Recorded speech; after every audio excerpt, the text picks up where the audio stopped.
Hello everyone, now again welcome in video lecture class. Today I am going to talk about the topic that is secondary education management information system अर्थात माध्यमिक शिक्षा यानी secondary education प्रबंधन सूचना प्रणाली. The particular topic related to M.Ed semester 3 unit number 3 and the paper is a specialization paper, that is secondary and higher secondary education. यह topic M.Ed semester 3 के अंतर्गत यूनिट 3 में है और स्पेशलाइजेशन पेपर जो कि M.Ed semester 3 में है secondary and higher secondary education.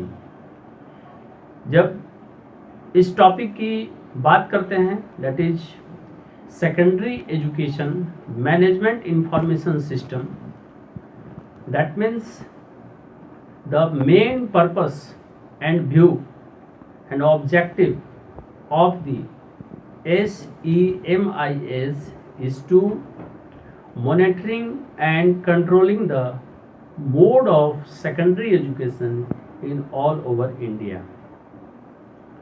Means ये एक ऐसी व्यवस्था जो कि निगरानी एवं नियंत्रण किसके अंतर्गत, तो सेकेंडरी एजुकेशन की जो ये व्यवस्था है मैनेजमेंट इंफॉर्मेशन सिस्टम, ये पूरे भारत के अंतर्गत यानी भारत में माध्यमिक शिक्षा की निगरानी एवं नियंत्रण की व्यवस्था करती हैं.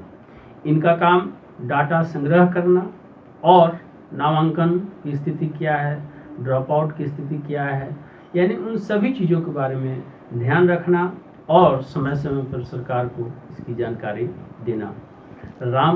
रामसा यानी राष्ट्रीय माध्यमिक शिक्षा अभियान RMSA, that is the most important and the important part related to the secondary education management information system. यानी रामसा एक महत्वपूर्ण पार्ट है जो कि इसके अंतर्गत काम करता है और वो भी महत्वपूर्ण भूमिका निभाता है. रामसा के अंतर्गत ये काम होता है जिसमें कि SEMIS एक आधार है जिससे कि डाटा संग्रह करके शिक्षण व्यवस्था की चीज़ों को देखा जा सकता है, समझा जा सकता है. तो मैं अभी से इसके जो उद्देश्य हैं उसको अब विस्तार से बताने जा रहा हूँ. Now, again welcome to video lecture class M.Ed semester 3 paper 9B secondary and higher secondary education. Now, unit 3 secondary education management information system SEMIS. First, purpose of SEMIS. First point, the secondary education management information system aims at creating a comprehensive database on secondary and higher secondary education for facilitating planning, monitoring and related secondary education management activities under the RMSA. Now, second point, the SEMIS intends to cover all recognized institutions in the state, union territory imparting secondary and higher secondary education. Third point, it envisages collecting relevant data relating to profile of the institutions, enrollment, repeaters, pass out, teacher provision, infrastructure and teaching learning facilities, and school level income and expenditure. Next point, data thus collected using the DCF under the SEMIS would be processed and stored both at the district and state level. Now, accordingly, necessary arrangements are being made at the district level to institutionalize SEMIS under the RMSA. Next point, as part of this exercise, this data computer format DCF is to be administered to all recognized secondary and higher secondary schools, intermediate, junior college, pre-university classes attached to degree college in the state and union territory. Next point, this DCF is to be filled by the headmaster, principal of the school or college. Next point, since the reliability of the SEMIS database depends on the accuracy and completeness of the information to be furnished by the institution, you are requested to answer each item in the DCF carefully and accurately. Next point, commitment and cooperation have huge implication for effective planning and management of secondary education in the state and union territory. Next point, in order to develop SEMIS, the data computer format DCF developed, finalized and printed by NUPA have been sent to all the states and union territories of the country. Next point, using this DCF, the states and union territories are collecting data and information from all the recognized secondary and higher secondary schools.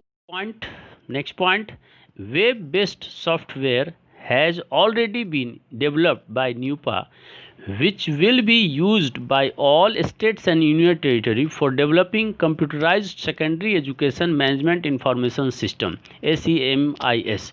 Next point, the tabulation, analysis and interpretation of data that collected will be used for preparing the status report of secondary education, which will for all practical purposes be a diagnostic study in order to plan for secondary education in coming years.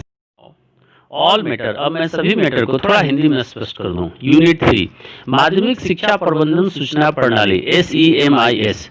SEMIS का उद्देश्य, number 1 first point, माध्यमिक शिक्षा प्रबंधन सूचना प्रणाली का उद्देश्य RMSA के तहत नियोजन, निगरानी और संबंधित माध्यमिक शिक्षा प्रबंधन गतिविधियों की सुविधा के लिए माध्यमिक और उच्चतर माध्यमिक शिक्षा पर एक व्यापक डेटाबेस बनाना है। नाउ नेक्स्ट पॉइंट, SEMIS राज्य या केंद्र शासित प्रदेशों में सभी मान्यता प्राप्त संस्थानों को माध्यमिक और उच्चतर माध्यमिक शिक्षा प्रदान करने का इरादा रखता है।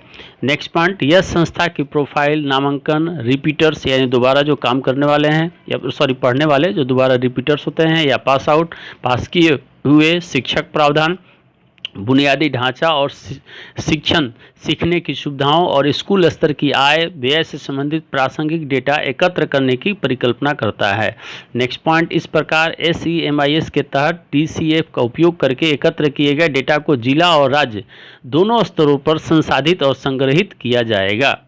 नेक्स्ट पॉइंट, RMSA के तहत SEMIS को संस्थागत बनाने के लिए जिला स्तर पर आवश्यक व्यवस्था की जा रही है। नेक्स्ट पॉइंट, अभ्यास के रूप में यह डाटा कैप्चर फॉर्मेट यानी DCF राज्य या केंद्र शासित प्रदेशों में डिग्री कॉलेजों से जुड़े सभी मान्यता प्राप्त माध्यमिक और उच्च माध्यमिक विद्यालयों, इंटरमीडिएट, जूनियर कॉलेजों या प्री यूनिवर्सिटी कक्षाओं को प्रशासित किया जाना है। नेक्स्ट पॉइंट, यह DCF स्कूल कॉलेज के हेडमास्टर प्रिंसिपल द्वारा भरा जाना है। नाउ नेक्स्ट पॉइंट, चूंकि SEMIS डेटाबेस की विश्वसनीयता संस्था द्वारा प्रस्तुत की जाने वाली जानकारी की सटीकता और पूर्णता पर निर्भर करती है, इसलिए आपसे यानी आप सबों से यानी जितने भी लोग हैं इससे जुड़े हुए अनुरोध है कि DCF में प्रत्येक वस्तु का सावधानीपूर्वक और सटीक उत्तर दिया जाए। नेक्स्ट पॉइंट, प्रतिबद्धता और सहयोग का राज्य और केंद्र शासित प्रदेश में माध्यमिक शिक्षा के प्रभावी नियोजन और प्रबंधन के लिए बहुत बड़ा प्रभाव है। नेक्स्ट पॉइंट, SEMIS को विकसित करने के लिए NUPA द्वारा विकसित अंतिम रूप से मुद्रित किए गए डेटा कैप्चर फॉर्मेट देश के सभी राज्यों और केंद्र शासित प्रदेशों को भेजे जाते हैं। इन DCF के उपयोग से राज्य और केंद्र शासित प्रदेश सभी मान्यता प्राप्त माध्यमिक और उच्च माध्यमिक स्कूलों से डेटा और जानकारी एकत्र कर रहे हैं। नेक्स्ट पॉइंट, NUPA द्वारा पहले से ही एक वेब आधारित सॉफ्टवेयर विकसित किया गया है, जिसका उपयोग सभी राज्यों और केंद्र शासित प्रदेशों द्वारा कंप्यूटरीकृत माध्यमिक शिक्षा प्रबंधन सूचना प्रणाली SEMIS विकसित करने के लिए किया जाएगा।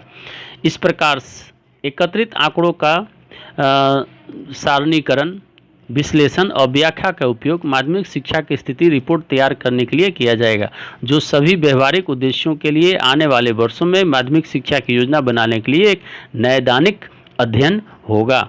Now, on the basis of above discussion, it indicates that SEMIS, that is play a significant role, and the purpose, that means जो मैंने अभी पर्पस इसकी चर्चा की वह महत्वपूर्ण है और महत्वपूर्ण भूमिका निभाती है। कैसे, दैट मीन्स सेकेंडरी एजुकेशन को कैसे डेवलप किया जाए और उसकी स्थिति क्या है उसको जानने समझने में मदद करती है और उद्देश्यों का निर्धारण भी करती है। इस प्रकार से आपने समझा जाना कि इसका उद्देश्य क्या है, किस प्रकार से। अगले क्लास में इसकी और आगे की जो चीज़ें हैं उसके बारे में मैं बात करूंगा, खासकर कोर्स मैपिंग की बात करूंगा जो कि अति महत्वपूर्ण है। तो मिलते हैं अगले क्लास में एक और वीडियो के साथ। और लास्ट में अभी तक अगर कोई सब्सक्राइब ना किए हों तो आप अति शीघ्र सब्सक्राइब करें ताकि जैसे ही वीडियो अपलोड हो आपको अति शीघ्र प्राप्त हो। मिलते हैं अगले क्लास में एक और नए वीडियो के साथ। तब तक के लिए धन्यवाद।